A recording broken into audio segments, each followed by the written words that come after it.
We're in Moscow tonight. We're here to interview the president of Russia, Vladimir Putin. We'll be doing that soon. There are risks to conducting an interview like this, obviously, so we thought about it carefully over many months. Here's why we're doing it. First, because it's our job. We're in journalism. Our duty is to inform people.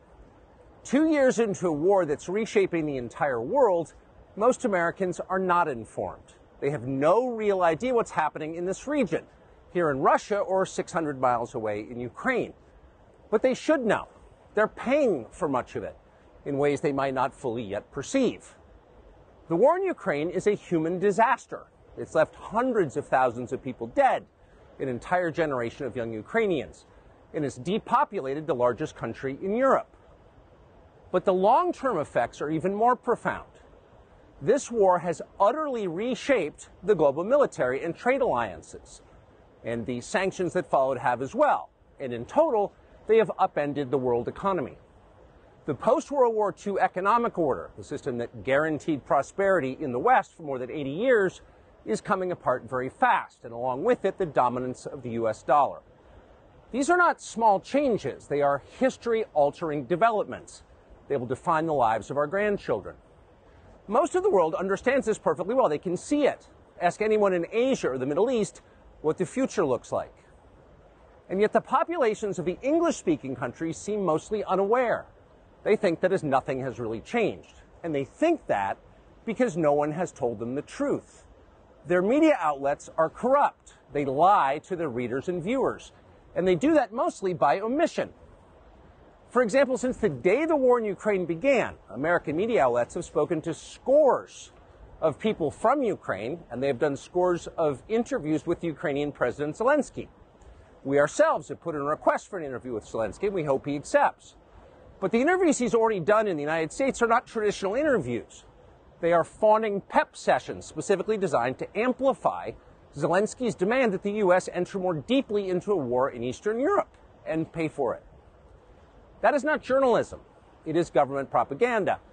Propaganda of the ugliest kind, the kind that kills people.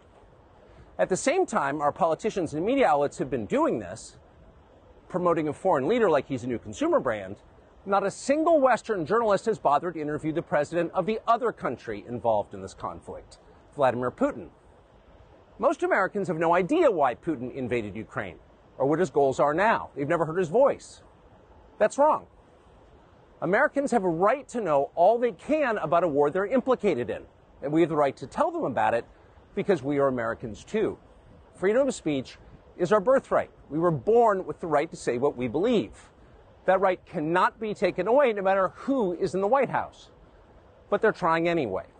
Almost 3 years ago, the Biden administration illegally spied on our text messages and then leaked the contents to their servants in the news media.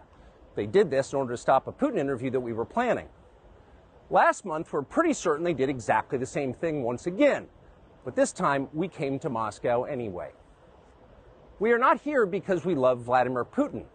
We are here because we love the United States, and we want it to remain prosperous and free. We paid for this trip ourselves. We took no money from any government or group, nor are we charging people to see the interview. It is not behind a paywall. Anyone can watch the entire thing, shot live to tape and unedited, on our website, tuckercarlson.com. Elon Musk, to his great credit, has promised not to suppress or block this interview once we post it on his platform, X, and we're grateful for that. Western governments, by contrast, will certainly do their best to censor this video on other less principled platforms because that's what they do. They are afraid of information they can't control. But you have no reason to be afraid of it. We are not encouraging you to agree with what Putin may say in this interview, but we are urging you to watch it. You should know as much as you can. And then, like a free citizen and not a slave, you can decide for yourself. Thanks.